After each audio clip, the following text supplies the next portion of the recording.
అందరిలోనూ అన్ని శక్తులు ఉంటాయి. అందరిలోనూ అన్ని శక్తులు ఉంటాయి. ఏదైతే శక్తిగా మనం భావిస్తున్నామో, పవర్‌గా భావిస్తున్నామో, గొప్పతనంగా భావిస్తున్నామో, ఉన్నత స్థితికి తీసుకెళ్ళే లక్షణంగా ఏదైతే భావిస్తున్నామో, ఆ లక్షణాలన్నీ కూడా అందరిలోనూ ఉంటాయన్నది సత్యం. అంటే ఇప్పుడు ఉన్నతంగా ఉన్నటువంటి వ్యక్తుల దగ్గర ఉన్న లక్షణాలు మన దగ్గర ఉంటాయి. అయితే ఏ లక్షణాన్ని మనము గుర్తించి దానికోసం పాటుపడి, కష్టపడి, మనసు పెట్టి వెళ్తాము అనేది ఫలితాన్ని బట్టి మనం తెలుసుకోవచ్చు. ఈ రోజున ఫలితం చప్పగా ఉంది, జీవితం చప్పగా సాగుతోందంటే, నువ్వు ఉపయోగించాల్సినటువంటి శక్తిని ఉపయోగించలేదని తెలుసుకోవాలి. ఆ శక్తి ఉపయోగపడనప్పుడు, నీలో ఉన్న శక్తి నీకే ఉపయోగపడనప్పుడు, నువ్వు సాధారణ జీవితాన్ని కొనసాగిస్తూ ఉంటావు. ఒక అసంతృప్తికర జీవితం కొనసాగిస్తూ ఉంటావు. అలాగే ఒక నిరాశాపూరిత వాతావరణంలో కొనసాగుతూ ఉంటావు. వాటినే నువ్వు కోరుకున్నట్టుగా భావించాల్సొస్తుంది. కోరుకోవడం అంటే నీ ప్రయత్నం ఏ ప్రయత్నం లేనప్పుడు అవే నీ దగ్గర వచ్చి చేరతాయి. ఇప్పుడు కొన్ని మంచి ఉద్యోగాలు గానీ, లక్ష్యాలు గానీ,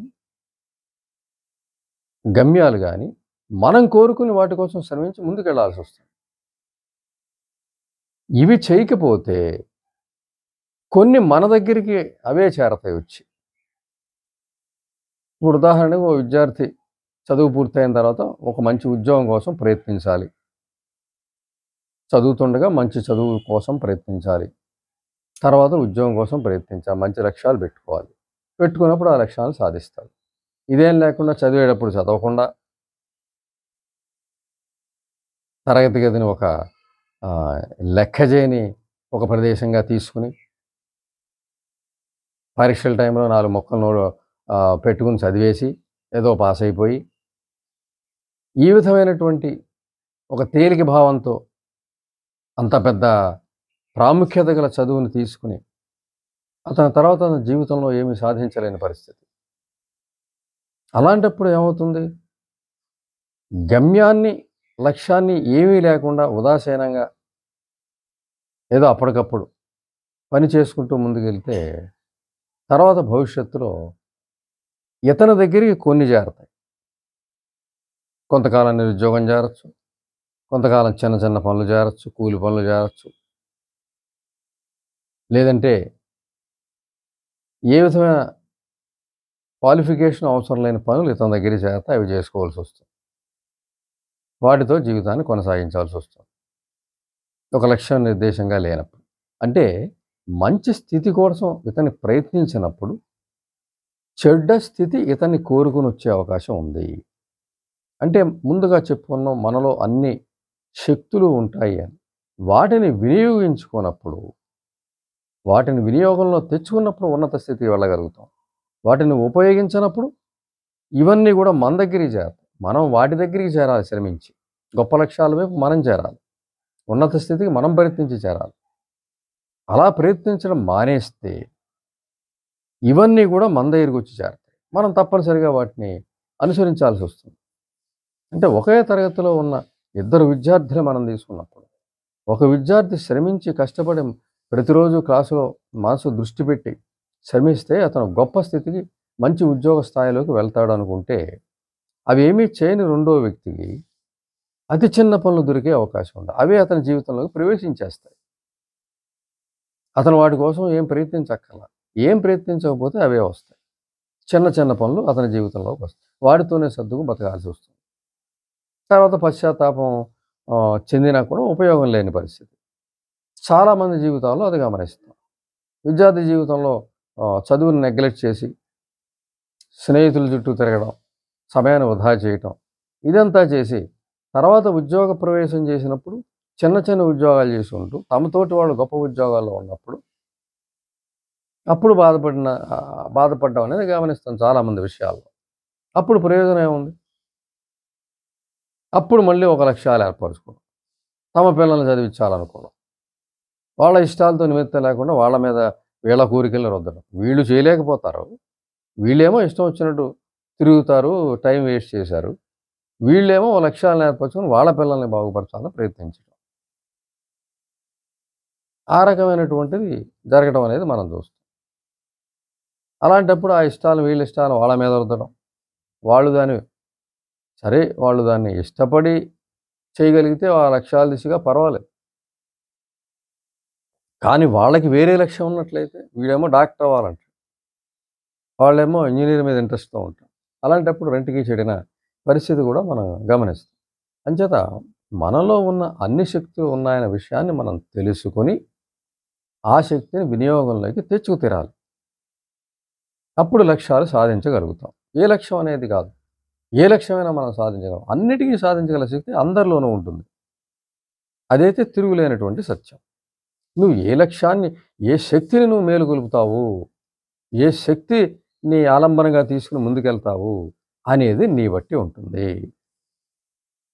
నువ్వేమీ లక్ష్యాలు లేకుండా, ఏ దిశ లేకుండా అప్పటికప్పుడు కాలక్షేపం పెట్టుకొని, అప్పటికప్పుడు అల్లరి చేస్తూ, అప్పటికప్పుడు ఆహ్, వినోదిస్తూ, క్లాసులో టీచర్‌ని కామెడీ చేస్తూ, తర్వాత లెక్చరర్‌ని కామెడీ చేస్తూ, చుట్టుపక్కల బలహీనంగా ఉన్న వాళ్ళని బలహీనంగా వాళ్ళని వెక్కిరిస్తూ, ఏడిపిస్తూ, పేర్లు పెడుతూ, అలాంటి ఒక రకమైనటువంటి తేలిక జీవితాన్ని నువ్వు తీసుకొని ముందుకెళ్తే, అలాంటి తేలిక జీవితం నీకు ఏర్పడుతుంది.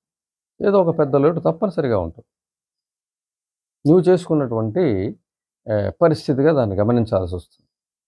ముందు జీవితంలో నీ శక్తిని ఉపయోగించే దిశగా నువ్వు ముందుకెళ్ళినట్లయితే, ఆ శక్తి నీకు ఉపయోగపడే జీవితంలో ముందుకెళ్ళే పరిస్థితిని తీసుకొస్తుంది. ఒకసారి ఆత్మకథలు చదివినట్లయితే, మహోన్నత వ్యక్తుల యొక్క, ఉన్నత వ్యక్తుల యొక్క జీవిత చరిత్రలు చదివినట్లయితే, ఈ విషయాలు మనకు స్పష్టంగా అర్థమవుతాయి. వాళ్ళు ఎంత కష్టపడి ఉన్నారో, తమలో ఉన్న ఆ శక్తిని ఎంత సద్వినియోగం చేసుకోగలిగారు అనేది మనకు అర్థమవుతుంది. వాళ్ళ జీవితాలు చదివితే మనకు మరొక విషయం తెలిసేదేంటంటే, అవి అందరిలోనూ ఉంటాయని. అరే! ఇది ఈ శక్తి నాలోనూ ఉంది అనిపిస్తుంది. అయితే నువ్వు వినియోగించాలి. అంతే తేడా. వాళ్ళకి నీకేంటంటే ఆ శక్తి నీలోనూ ఉంది, వాళ్ళలోనూ ఉంది. వాళ్ళు ఉపయోగించడమే వాళ్ళ గొప్పతనానికి కారణం. దాన్నే మనం ఆరాధిస్తాం. అందుకే ఆ వ్యక్తి కూడా అనుకోవచ్చు, నేను మీలాంటి వాడినే కదా అనుకుంటాడు. అతన్ని చూడ్డానికి మనం వెళ్ళినప్పుడు, అతన్ని గొప్పగా భావిస్తున్నప్పుడు, అతన్ని ఉన్నతంగా చూస్తున్నప్పుడు, అతను అనుకుంటాడు, అంటాడు కూడా, మీరు నేను సమానమేనండి. ఏముంది నాలో ప్రత్యేకత అనిపిస్తుంది. నేను మీలాంటి వాడినే అంటాడు. కాకపోతే తన శక్తిని తను సద్వినియోగం చేసుకోవడమే గొప్పతనం. దాన్ని చూడ్డానికే మనం వెళ్తాం. దాన్ని చూడ్డానికే మనం కలుసుకుంటాం. ఆ వ్యక్తికి నమస్కరిస్తాం. లేదంటే ఆ వ్యక్తిని ఉన్నతంగా భావిస్తాం, ఆరాధిస్తాం. తనలో ఉన్న శక్తిని ఉపయోగించుకున్న వ్యక్తిని ఆరాధిస్తాం. అది వెళ్ళిన వ్యక్తి దగ్గర ఉంటుంది. ఇతను ఉపయోగంలోకి తెచ్చుకోడు. అంతే తేడా. అది అందరిలోనూ ఉంటుంది. ఉపయోగించుకోవడం అన్నదే ఇక్కడ ప్రాధాన్యత కలిగినటువంటి విషయం. అంచేత ఎవరైనా ఈ రోజున జీవితంలో వెనకబడి ఉన్నా, చిన్న చిన్న పనుల్లో కొనసాగుతున్న, పెద్ద లక్ష్యాల్ని చేరుకోలేకపోతున్నా, ఒకటే మనం తెలుసుకోవాల్సిందేంటంటే, వాళ్ళు తమలో ఉన్న శక్తిని నిద్రాణంగానే ఉంచేశారు. ఆ శక్తులన్నిటిని అణిచేశారు, పట్టించుకోలేదు. అంచేత అవి ఏదో మూలకి పోయాయి. తాత్కాలికమైనటువంటి వినోదానికి, తాత్కాలికమైనటువంటి ఆనందానికి, తాత్కాలికమైనటువంటి సమయాన్ని గడపడానికి వాళ్ళు తమ సమయాన్నంతా వెచ్చించిన కారణంగా, ఉన్నత లక్ష్యాలకు వీళ్ళు చేరుకోలేక, వీళ్ళని చేరుకున్న లక్ష్యాలని వీళ్ళు పాటించాల్సిన పరిస్థితిలోకి వచ్చుంటారు. అంచేత మనం తెలుసుకోవాల్సింది, మనలో అద్భుతమైన శక్తులు ఉన్నాయి. వాటిని వినియోగించుకోవాల్సింది మనమే. మనని బట్టే ఆ శక్తులు మనకు ఉపయోగిస్తాయి. ఆ శక్తులు మనం ఉపయోగించుకోదగ్గ వాతావరణం మన దగ్గర ఉండి తీరాలి. ఉపయోగించుకున్న వాళ్ళ పరిస్థితిని చూసి ఆరాధించడం అనేది ఒక పద్ధతి. సరే, ఆ గొప్పతనాన్ని ఆరాధిస్తాం, ఓకే. కానీ అవే శక్తులు మనలో ఉన్నాయని తెలుసుకుని, అదే కృషిని మనం కొనసాగిస్తే, తప్పనిసరిగా వాళ్ళంత వాళ్ళం మనం కూడా కాగలుగుతాం. ఆ ఉన్నత స్థితికి చేరగలుగుతాం. అంటే ఆ వినియోగాన్ని బట్టి ఆ స్థానం మనకి కలుగుతుంది. తప్పనిసరిగా అది ఆ విధంగా కొంతమంది ముందు తమలో ఈ విషయాన్ని శక్తిని ముందు ఉపయోగించిన గొప్ప వ్యక్తులు మనం గమనిస్తే, వాళ్ళ జీవితాల క్రమాన్ని బట్టి తమ జీవితంలో కూడా అటువంటి శక్తులున్నాయని గ్రహించి, ఆ మార్గంలో వెళ్ళిన వాళ్ళు కూడా అంత ఉన్నత స్థితికి వెళ్ళడం అనేది చాలా రంగాల్లో మనం గమనిస్తాం. చూడొచ్చు ఆయా వ్యక్తులు. వ్యక్తుల మొదట వెళ్ళిన వ్యక్తి తనే వెళ్ళుంటే, తర్వాత వెళ్ళిన వ్యక్తులు ఆ వ్యక్తిని అనుసరించి వెళ్ళిన వాళ్ళు కూడా ఉంటారు. అది కూడా చేయలేని వ్యక్తులు మామూలు వ్యక్తులుగా మిగలడం అనేది మనం సమాజంలో చాలా విషయాల్లో చూస్తాం. అంచేత అందరిలోనూ అన్ని శక్తులు ఉన్నాయనేది మొదట తెలుసుకోగలిగితే, గుర్తించగలిగితే, గ్రహించగలిగితే, రెండవ అడుగు వాటిని వినియోగించుకోవడం మీద దృష్టి పెడితే, కాలాన్ని వృధా చేయకూడదని తెలుసుకుంటే, తప్పనిసరిగా అందరూ కూడా విజేతలయ్యే అవకాశం ఉంటుంది. అందరికీ కూడా ఉన్నతమైనటువంటి స్థానాల్లో ఉండే అవకాశం ఉంటుంది. దానికి తగ్గ సామాజిక బా లేకపోతే ఆహ్, ఆహ్, సామాజిక లేదంటే సైకలాజికల్ మనస్తత్వ వనరులు గూడా నేడు అందుబాటులో ఉన్నాయి. నువ్వు మారదలుచుకుంటే మారడానికి తగ్గ సహకరించే వ్యక్తులున్నారు, సాహిత్యం ఉంది. వాటిని ఉపయోగించుకుని నువ్వు ఉన్నత స్థితికి చేరొచ్చు. నువ్వు ఎంత జీవితంలో ముందుకు నడిచినా సరే మారాలనుకున్నప్పుడు అప్పుడు సాధ్యం అది. నేను ఇంతే అనుకున్న వ్యక్తి ఏం మారలేడు. మారాలనుకుంటే, సమస్యను గుర్తిస్తే తప్పనిసరిగా మార్పు తప్పనిసరిగా వస్తుంది. ఏ వయసులోనైనా మారాలనుకుంటే, ఉన్నత స్థితికి చేరాలనుకుంటే అది సాధ్యము. ఎందుకంటే వనరులు నిద్రాణంలో ఉంటాయి గానీ అసలు లేకుండా మనలోంచి పోవవి. కాబట్టి నిద్రాణమైన ఉన్న వాటిని మళ్ళీ మనం మేలుకొలపగలిగితే, మళ్ళీ ఆ విజయాలు మనల్ని వరించడం అనేది ఖచ్చితం. ఇంచేత మనలో ఉన్న శక్తుల్ని మనం గ్రహించి, గుర్తించి వాటిని మేల్కొలిపి, వాటిని సాధనగా చేసుకొని ముందుకు వెడితే ఎంతటి ఉన్నత స్థితి అయినా, ఎంతటి వారికైనా సాధ్యము.